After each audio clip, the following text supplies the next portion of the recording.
ഭൂതത്താൻകെട്ടിൽ cinema ചിത്രീകരണത്തിനിടെ കാട്ടിലേക്ക് ഓടിപ്പോയ ആനയ്ക്കായുള്ള തിരച്ചിൽ പുനരാരംഭിച്ചു. തുണ്ടം വനമേഖലയിലാണ് പുതുപ്പള്ളി സാധുവിനായുള്ള വനംവകുപ്പിന്റെ തിരച്ചിൽ.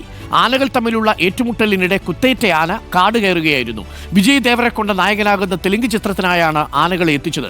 വിവരങ്ങളുമായി സൈഫുൽനീസ അലിയാർ ചേരുന്നു. സൈഫുൽനീസ അലിയ, വെരി ഗുഡ് മോർണിംഗ്. രാവിലെ നമുക്ക് ആന വിശേഷം പറഞ്ഞ് ഇന്നത്തെ വാർത്താദിനം തുടങ്ങാം. എന്താണ് ആ പാവം സാധു എവിടെയുണ്ടെന്ന് എന്തെങ്കിലും വിവരം കിട്ടിയിട്ടുണ്ടോ? കാട് കയറിപ്പോയാൽ ഒരുപാട് ദൂരം പോകാനുള്ള സാധ്യതയുണ്ടോ? മാത്രവുമല്ല, കാട്ടാനയൊക്കെയുള്ള പ്രദേശമാണെങ്കിൽ ഈ നാട്ടിലെ ആനയെ കാട്ടാന ഒരിക്കലും കൂട്ടത്തിൽ കൂട്ടില്ലല്ലോ. മാത്രവുമല്ല, ഈ കാട് കണ്ടപ്പോൾ മതിമറന്ന് നിൽക്കുകയാണോ ഈ സാധു?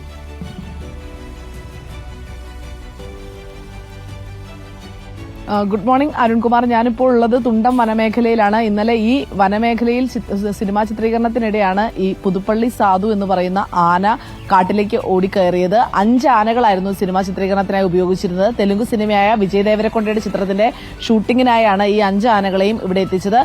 എനിക്ക് പിന്നിൽ കാണുന്ന ഈ റോഡിലൂടെ ഒരു 2 കിലോമീറ്റർ കൂടി അകത്തേക്ക് പോയാൽ അവിടെയാണ് സിനിമാ ചിത്രീകരണം നടന്നിരുന്നത്. ഈ ഷൂട്ടിംഗ് ലൊക്കേഷനിൽ വെച്ചാണ് 2 ആനകൾ തമ്മിൽ ഏറ്റുമുട്ടൽ ഉണ്ടാവുകയും ഈ സാധു എന്ന ആനയെ മറ്റൊരു ആന കുത്തുകയും ചെയ്തു. ഈ കുത്തേറ്റ സാധു ഓടിക്കയറുകയായിരുന്നു വനത്തിനകത്തേക്ക്. ഇന്നലെ രാത്രി വരെ തിരച്ചിൽ നടത്തിയിരുന്നു. കോതമംഗലം ഫോറസ്റ്റ് റേഞ്ചിനകത്താണ് ഈ സിനിമാ ചിത്രീകരണം നടന്നത്. ആന ഓടിക്കയറുന്നത്. പക്ഷെ ആന ഇപ്പോൾ മൂന്നാർ ഫോറസ്റ്റ് റേഞ്ചിലേക്ക് മാറിയിട്ടുണ്ട് എന്നാണ് ഫോറസ്റ്റിന് ലഭിച്ചിരിക്കുന്ന വിവരം. എന്തായാലും ഫോറസ്റ്റ് ഉദ്യോഗസ്ഥരടക്കം ഇപ്പോൾ വനമേഖലയിൽ തെരച്ചിൽ പുനരാരംഭിച്ചിട്ടുണ്ട്.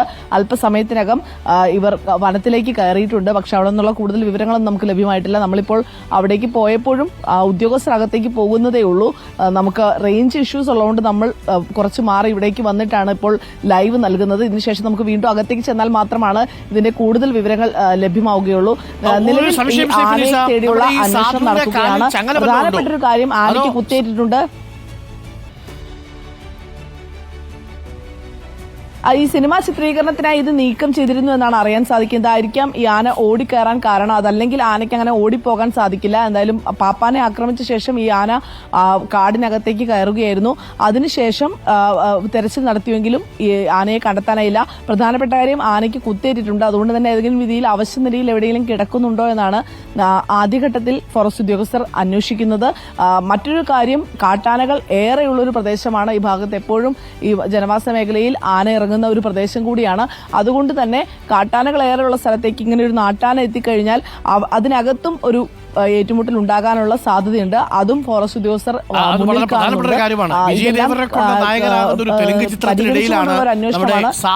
പേരിട്ട ആന ഇപ്പോൾ നാട്ടിൽ നിന്ന് കാട്ടിലേക്ക് കയറിയിരിക്കുന്നത്. സൈഫുൽനീസ വിശദീകരിക്കുന്നതനുസരിച്ച് സിനിമയുടെ ചിത്രീകരണത്തിനിടെ ആനയുടെ കാലിലെ ചങ്ങല നീക്കിയിരുന്നു എന്നാണ്. ആ ചങ്ങല നീക്കം ചെയ്താൽ സ്വാഭാവികമായും ആനയ്ക്ക് മുന്നോട്ട് സ്വതന്ത്രമായി പോകാൻ സാധിക്കും. അങ്ങനെ ആന എവിടെയെങ്കിലും ഓടിപ്പോയിട്ടുണ്ടോ, അതല്ല ആ കുത്തേറ്റത് കൊണ്ടുള്ള പരിക്കേറ്റ ആന കാട്ടിൽ എവിടെയെങ്കിലും ചരിഞ്ഞിട്ടുണ്ടോ, ഇതൊന്നും നമുക്കറിയില്ല. എന്തായാലും ആനയ്ക്ക് വേണ്ടിയുള്ള തെരച്ചിൽ നടത്തുകയാണ് വനംവകുപ്പ് എന്നാണ് മനസ്സിലാക്കുന്നത്. സൈഫുൽനീസ, ഇന്നിപ്പോൾ സാധുവിനെ കണ്ടെത്തിയില്ലെങ്കിൽ മൂന്നാർ വനമേഖലയിലേക്ക് കടന്നാൽ അവിടെ പിന്നീട് ഈ ചക്കക്കൊമ്പൻ അടക്കമുള്ള ടീമുകളുള്ള സ്ഥലമാണ്. അവിടേക്ക് പോയി കഴിഞ്ഞാൽ വീണ്ടും ഈ കാട്ടാനയുടെ ആക്രമണം കൂടി ഈ പാവം സാധുവിന് കിട്ടേണ്ടി വരും അല്ലേ? അതെ, ഇങ്ങനെ ഒരു നാട്ടാനയ്ക്ക് കാട്ടിനകത്ത് ചെന്ന് കഴിഞ്ഞാൽ അവിടെ സർവൈവ് ചെയ്യാൻ സാധ്യമല്ല. കാരണം നാട്ടുകാരുമായി ഒക്കെ ഒരു മനുഷ്യ സ്പർശം ഏറ്റു കഴിഞ്ഞാൽ കാട്ടാനകൾക്ക് പെട്ടെന്ന് അത് അറിയാൻ സാധിക്കുമെന്നാണ് പറയുന്നത്. അങ്ങനെ ഒരു ആനയെ എന്തായാലും അവർ കൂട്ടത്തിൽ കൂട്ടില്ല.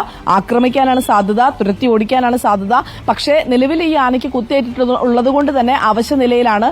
ഈ അവശ്യ നിലയിലുള്ള ആനയ്ക്ക് എത്ര ദൂരം സഞ്ചരിക്കാനാകും എന്നുള്ളതും ഫോറസ്റ്റ് ഉദ്യോഗസ്ഥർ കണക്കാക്കിയാണ് ഇപ്പോൾ അന്വേഷണം മുന്നോട്ട് പോയിക്കൊണ്ടിരിക്കുന്നത്. നിലവിൽ 2 ഉത്സവ പരിപാടികളെല്ലാം കഴിഞ്ഞാണ് ഈ ആനയെ സിനിമാ ചിത്രീകരണത്തിനായി കൊണ്ടുവന്നത്. അങ്ങനെ ഒരു വിശ്രമമില്ലാതെ ചെയ്ത ജോലിയാണോ ഈ ആന വിരളാൻ കാരണം എന്നുള്ളതും അന്വേഷിക്കേണ്ടതുണ്ട്. സാധുവിനെ എളുപ്പം കണ്ടെത്താൻ സാധിക്കട്ടെ സൈഫുൽനീസ. എന്തായാലും തെരച്ചിലിന്റെ ഭാഗമായിട്ടുള്ള വാർത്തകളും ദൃശ്യങ്ങളും പ്രേക്ഷകർക്ക് എത്തിക്കുക. സാധു ഇപ്പോൾ കോതമംഗലം വനമേഖലയിൽ നിന്ന് മൂന്നാർ വനമേഖലയിലേക്ക് പോയി. എന്താണല്ലേ ഒന്ന് ആലോചിച്ച് നോക്കൂ.